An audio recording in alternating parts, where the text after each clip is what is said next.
Welcome back, hamsters, to another episode of the education series, the slide presentation from around the kinky campfire. This is your host with the most, Mr. Or Senior Taco Knuckle, aka the Cuddle Gigolo, aka Colonel McBee, Franco Bash, or just H. Julius, or just Julius, Jules, however you see fit as to call me. So as you can see up on the top screen there, this way, I have another presentation for you, slideshow presentation. This time we are talking about a relationship anarchy, a big old topic. It's still fairly new for most people, but there are some things I'm going to go over here. There was a manifesto that I'm going to talk about that came out, and a lot of people are jumping on there. It's going to sound a lot like political anarchy, and frankly, it's derived from political anarchy, but I'll get into that a little bit later. So if it sounds familiar, this is why. We're going to relate that to relationships. Relate it to relationships. So this presentation is called Relationship Anarchy. Love is abundant, and every relationship is unique. So uniqueness is the key here. This is what we are talking about as far as this video is concerned.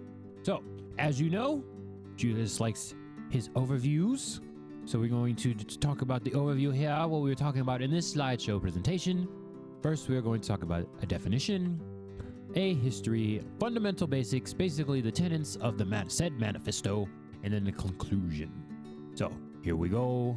Going into the definition.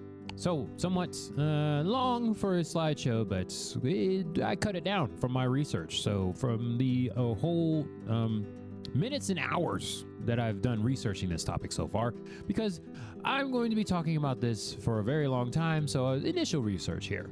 Definition of relationship anarchy as is of today of this recording. Basically, wanting relationships based around consent and communication.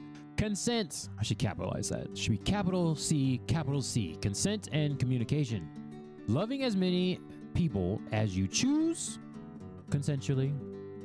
Okay, consensually. You know, people, hopefully you negotiate with those people and they love you back as well. That would be a great relationship in that sense. Valuing each relationship independently of the others. So these are independent relationships that you have with people that you are loving with. So whatever definition of loving, if there's no emotions, there's no emotions, but loving probably should put parentheses around that because everybody has their different definitions. Listen, this is all under the non-monogamy flag, tenet, umbrella, whatever you want to call it. This is what we support here at Around the Kinky Campfire. That is why we are talking about it here. Multiple relationships if you so choose. I mean, even with relationship anarchy, could be monogamous. So this is interesting how this works out because it's not relationship anarchy, RA, is not monogamous or non-monogamous. It's basically however you and your partners choose your relationships to be. The main tenet here is consent, communication, and independent relationships. Sex doesn't necessarily come into play in regard to who is important to you or not. Okay, so I want to make this clear. This is why I put this in here. This was not necessarily one of the top definitions I had for RA, but make it very clear. It's not about the sex, okay? RA is not mutually inclusive with sex. You can take sex out of there. The point is, each relationship is different or independent of each other. It could be different if you want them to be. I mean, you could have multiple similar relationships if you want to, but they are independent of each other, regardless of sex. I know everybody's, trying to get their dicks wet or pussies fucked, all those different kind of things, but it does not have to do with RA. It's two different things going on right there. I mean, there's a Venn diagram where they could be included, but it doesn't have to be. I want to take that all out of there because I know people that are ignorant of this situation want to put it in there. Oh, people just trying to cheat. No, the whole point of cheating is that people don't know. It's not consensual. Right there, right in the first sentence, consent and communication are tenets of relationship anarchy. Sex does not have to be part of it. And again, highly valuing autonomy and direct communication. Again, the communication word, autonomy, independent, all those different things. Stand alone on their own little peninsula, island, planet, galaxy, whatever you want. They just maybe intersect sometimes, but they don't have to. It can be totally different vectors, completely. Not requiring to ask for permission to do things, but will communicate about feelings for as long as necessary. Okay, so this is where the gray area is because some people have veto policies and all those different kind of things. Whatever you decide with your partners is how you do it. main point of relationship anarchy is there is no asking for permission. Everybody is free to love independently as many as they choose. So that's the big tenet of relationship anarchy. Hopefully you have trust built up with your partners. I would hope so. You have that communicated in there. And then communicating about feelings for as long as necessary. I know there's like don't ask, don't tell, ask if you want to type deal. However you choose to communicate, I just would hope you negotiate some kind of communication. I myself like to tell partners you can ask questions if you want to, but this is the base information that we are going to share. Everything else, especially me receiving information I don't need to know, and you let me know what you need to know, and we'll go from there. Of course, I'm not going to be like, it's their favorite sex position. We're not going to go that far, okay? So there are bounds and limits to how much information people want to know or people should know, that type of thing. The should is like what's healthy as far as the degree people say you should share with your partner. But that should be communicated with your partners, okay? Definitions, there we go, very simple. Okay, and a very brief history here. So the term relationship anarchy was first coined in 2006 by Andy Norgren, who wrote the manifesto I mentioned earlier, which we'll go over after this, and offered an alternative to traditional relationships. Andy Norgren, may you ever have a glorious life. Oh, you changed my life, and I hope positively changed a lot of other people's lives. But then Andy went to go to Tumblr in 2012 and made an essay about said manifesto, which we'll talk about here in a few minutes, which was great because, as you know, Tumblr is where we get all of our information here in the taboo worlds. Tumblr. I think it's like defunct now, or it's still there or something like that. Not really a lot of people use it anymore. It's not as big as it was, but still, I'm pretty sure you can find it on the actual Tumblr site. But the manifesto is spread far and wide now. So you just do a quick Google search and it's like the top search when you come up with relationship anarchy, as I did when I made this slideshow here. Also, there was a book in Spain in 2020, quote unquote, titled Relationship Anarchy, and then translated to English in 2022. Draws tenets from political anarchy, like I said before. The abolishment of hierarchy. That is the main point of the anarchy in any anarchy, political or relationship, is the abolishment of hierarchy. Everybody's on the same or similar playing field. Doesn't matter how long you've been there. Doesn't matter the emotional attachment. So if you believe in emotional anarchy, your significant other or spouse or whatever is on the same level as them friend. We are coining that word here at the Kinky Campfire. Them friend, or just some of your dating. They're all on the same level. I believe that is functional as far as a hierarchy. I have a functional. Sorry, I have a logistical hierarchy. I mean, there's only so much time in the day. All of the resources are unlimited. I mean, money, whatever. You can say what you want about that. But time, you never get more time back. It is impossible to gain or lose time. Time is finite. It flows. You might not notice it flowing faster or slower, but it is constant. Time is the only constant out there. You only have so much time in the world. It's a finite resource. Unfortunately, can't hang out with everybody. The whole point of relationship anarchy is each relationship is independent. Sometimes those relationships mix together. You never know. People's good to have feelings and cool with other people's. However that happens for you. But unfortunately, it's not really unfortunate. It just so happens people are people, and they like their alone time. Most people would prefer one-on-one. And there's not enough time for everybody. Also, distance, time and space. I don't know. If you have a long distance partner, you know what I'm talking about. You're just not going to be able to see that person as much as you want. Unfortunately, that part's unfortunate. If only teleportation was a thing. Need that teleporter created. Good old Star Trek teleporter would be great right about now. Just teleport me to another place so I can see more people. But those kind of things. So in that case, there's a hierarchy. Unfortunately, that's just how it is. I don't know what to tell you, people. People closer to you are easier to see. You work that out however you want to. I just know for me, it's like, oh, that sucks. You know, depending on the emotional attachment, it's like you would like to see somebody, but if they live 2 hours or 2 hours plus away, it's just unfortunate. You're not going to be able to see them as much. I say, in most cases. I'm just generalizing there, but I don't know. Time works for me, I believe, the same it does for everybody else in the world. I think a second is a second, even if you live in Asia, which is complete opposite side of the world. And I believe also in Antarctica and like around the North Pole. A second is still a second, and a minute is still a minute, I believe. Somebody correct me in the comments below. Okay, So, the fundamentals, or the pillars, the tenets, the columns of the manifesto that I was talking before. So there's a lot of words here. I invite you to read them all on your own, pause the video or whatever, but we're quickly just going to go over the fundamentals, mainly just the main points here that are underlined at the beginning. So, love, first, number one, love is abundant and every relationship is unique. As we said before in the definition, yes, each relationship is unique, independent, autonomy. That's what we want, autonomy, free us from the shackles. Love is an unlimited resource. Listen, if you don't believe that, I don't know why you're here. This channel, this podcast, whatever you're listening to, is not for you. I'm sorry.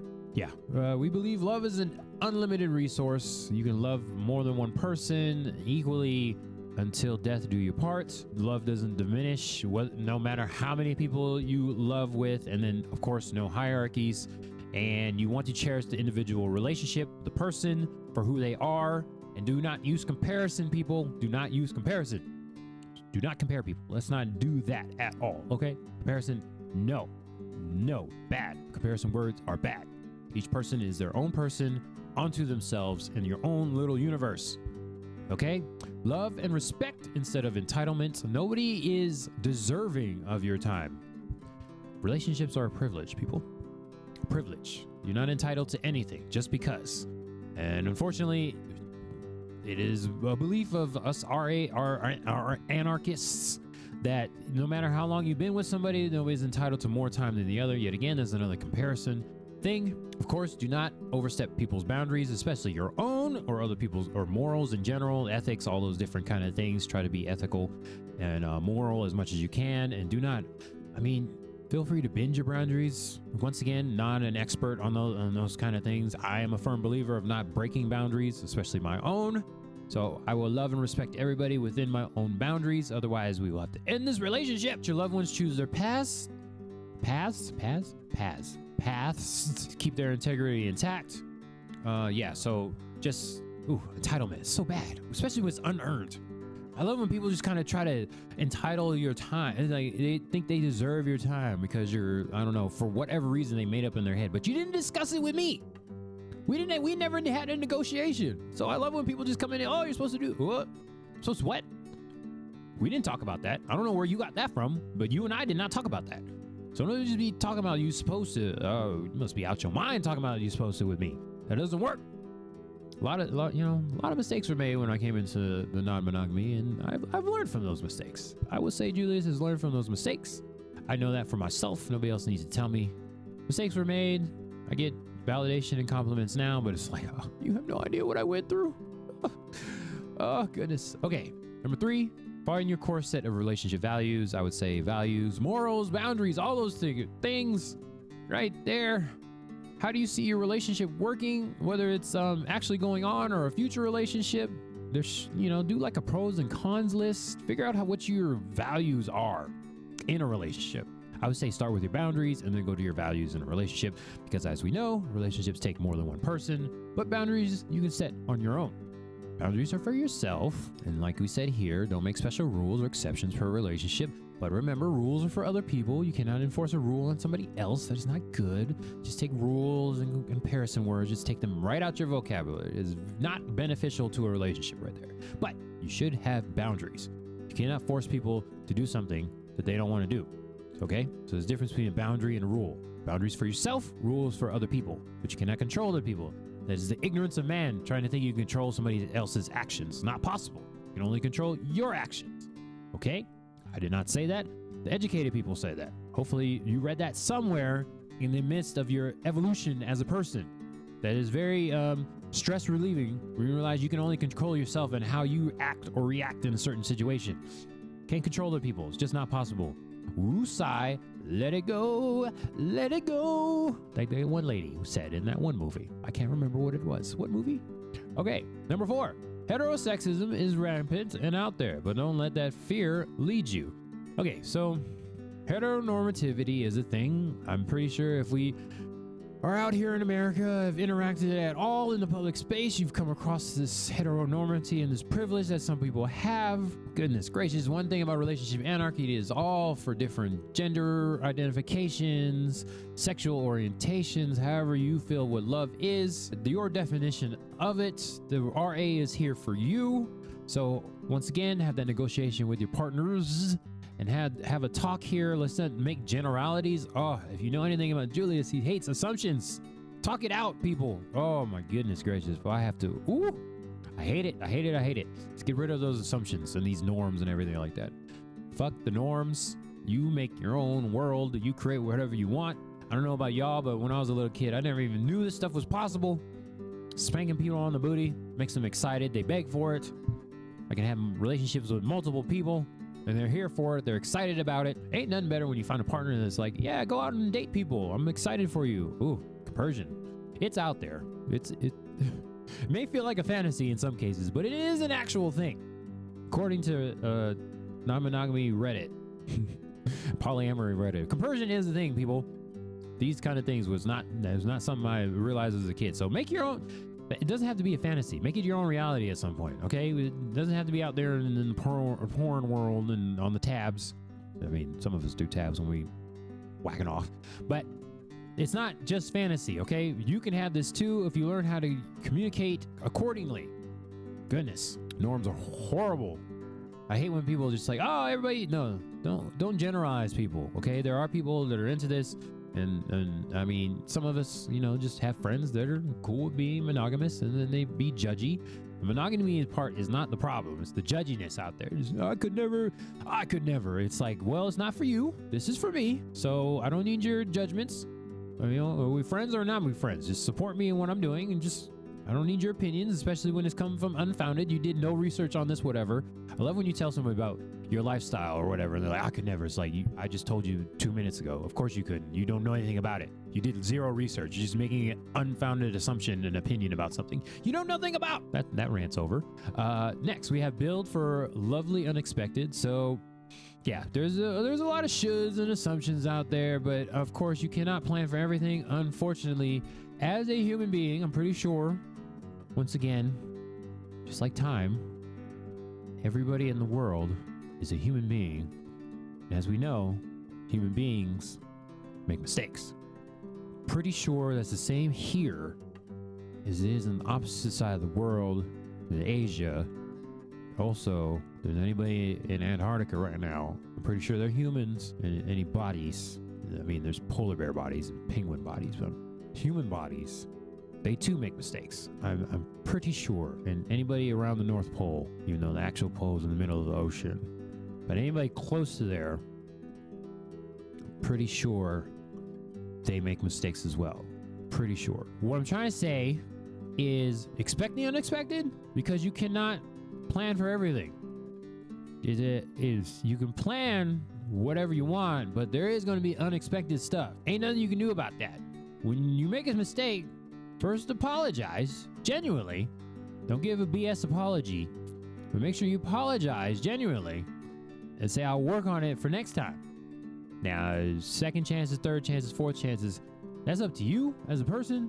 But I would say when you make a mistake, everybody just apologize first. Everybody has a part in a mistake. And once again, I'm pretty sure every human makes mistakes. So it's gonna happen. Be apologetic and own up to your part for it. I know they taught us this as kids, but for some reason, adults, even older adults, still haven't learned this lesson, which is very interesting. I'll just say that. And next we have fake it till you make it, which I should probably put that in quotes as well, because a lot of people say this, but I don't think that, one, they don't know what it means, and two, they don't know how good it is to do. It's not being overconfident and cocky about it. It's basically acting accordingly by your boundaries until you get it right, kind of, sort of. So you prepare for your ideal situation, relationship, what have you, and you work towards that goal. Even though it hasn't happened yet, you can still be the person that you would want a partner to be with, okay? Now, I know the smart people, certified professionals, they say this. You want to be the partner that you wish you were in a relationship with? Something like that. But that's basically what it means by fake it till you make it. Work on the stuff you would want if you wanted your ideal partner to date you, what would that look like? Work towards that. So that's the fake it till you make it. And also, your tribe makes your vibe makes your tribe, whatever it is. I can tell how you are by the people you associate with. You want people that don't get stuck in comfortable. You want to be uncomfortable. You want to be comfortable with being uncomfortable, okay? Your friends and people you hang out with should challenge you to do better. Just, get out of that crappy situation that you're in. Find better friends, basically, is what that's saying. But fake it till you make it. You want to be the person that you would see your ideal partner with. Work towards that. You don't have to be perfect right now, and you shouldn't ever consider yourself perfect. That means you're not growing, which means you're dead. Always be striving towards the perfect ideal partner. Not gonna be possible, but you should strive for it. That's the whole point of life, striving for perfection, even though it's not a thing. Trust is better. Assuming your partner does not wish you harm, leads you down a more positive path. Basically, assumptions are bad, but you would hope you're with partners who are not trying to hurt you. They're hopefully building you up. And if you don't know whether your partner's trying to build you, I'm sorry for you. Probably should seek counseling or something. Because if you don't realize this, it's like maybe you shouldn't be with that person. I would argue you probably only want to surround yourself with partners that you know are trying to build you up and not tear you down. I know Julius is all about building up, but I've only got so much if people are just not trying to go up with me. You gotta be moving up, evolving. Oh my goodness, yeah. So hopefully you have a sense here of your solitude versus being lonely. There should take time for yourself. So if you need time for yourself, hopefully your partner is supportive of this and is in a secure state to let you do that. That's what they're talking about, or what I'm talking about here when I say create the kind of relationship where withdrawing is both supported and quickly forgiven. Take time for yourself and also surround people that are good with you taking time for yourself. Hopefully you're working on your mental stability while doing that, and you come back as a better partner when you do come back. And talking, explaining, and being responsible in a relationship. So even if you withdraw, let your partner know what's going on. Do not want to be one of those avoidant people that do not talk. You gotta have a conversation with people and let them know what's going on in your head. Because I will argue from personal experience that even if you don't say it, people know you want to say something. That's just how it is. And remember your core values, boundaries, and take care of yourself as well. Take time for yourself. Some people need a mental break. It's just how it is. Change through communication. I capitalize that because this is very good. Once again, communicate. People cannot read minds is not a thing. People can read your faces though. They'll make judgments from it. So you might as well go ahead and speak it, especially if there's a very significant partner. Get away from those norms, the assumptions and everything. People can't read minds. I don't know where this came from. So should have, and you know better, and why didn't you? Yeah, none of that. Be explicit, and remember, you should be trusting your partners. If you're not with people that you trust 100%, then why are you with them? Makes no sense to me. Communicate. Customize your commitments. Not about never committing to anything. It's about designing commitments with the people around you. That's another thing where you should keep track of metrics. Make sure your energy is not getting used up too much than it should be, and make sure you commit. Don't overcommit to stuff. That's basically what this is saying. You can't say yes to everything. Once again, time is finite. You don't have enough time, and you're probably going to burn yourself out. So you lost your energy because you committed to too much. And then also freedom from the norms, dictating what things you should be doing or is a requirement. Oh, goodness. I would argue in that last sentence, start from scratch. Each relationship, you should be starting your commitments over. Do not make assumptions like, oh, I'm so-and-so, man, woman, other. I should be doing this. And then you don't communicate it with your partners. Doesn't make any sense. You're just going to burn yourself out. Let's not do that. Customize your commitments per relationship. Independent relationships, autonomous relationships, autonomous commitments, independent commitments. One relationship does not look like the other. I will say from personal experience once again, each relationship is different. It's not even like, oh, they deserve this or something, or somebody doesn't deserve this. Each person is different. Certain things in one relationship are important and not important in another relationship. That's just how it is, because each relationship is different. So kind of quickly went through the tenets of the manifesto and broke them down. But hopefully you got the general idea. Once again, you can always read the manifesto for yourself. It's not that long, and couple decades old, but still, it's still very prevalent in relationship anarchy because it's still new. Even though it's been a couple decades, I feel like it takes like 50 years for people to like adopt something eventually. But relationship anarchy, hopefully you learned something from this and you want to do your own research. I'll tell you pretty quickly because, yeah, it's still pretty new. In conclusion, we defined a thing. How did we do that? We defined as a thing, independent, autonomy, relationships. That's how we do this. How did this thing start? We'll be back with Andy Nordren. I believe I'm still saying that right. Sure, wrote a manifesto. And then some Spanish person made a book about it. Then we talked about the main pillars real quick. Now we're wrapping it all up. But I hope you enjoyed this. This is H.H. Julius, or the Cuddle Gigolo, or Taco Knuckle Senor, Colonel McBee, Fresno Bob. Almost forgot about that one. That was in there too. Or just Julius, however have you. This is Around the Kinky Campfire slide episode. Of course, we have a podcast that goes out new episodes most Thursdays of the month. Sometimes I have a guest, sometimes by myself. But you can catch those on all major platforms: Spotify, Amazon, iTunes, yada yada yakety schmackety. That is all for now. Catch us next time. Hello.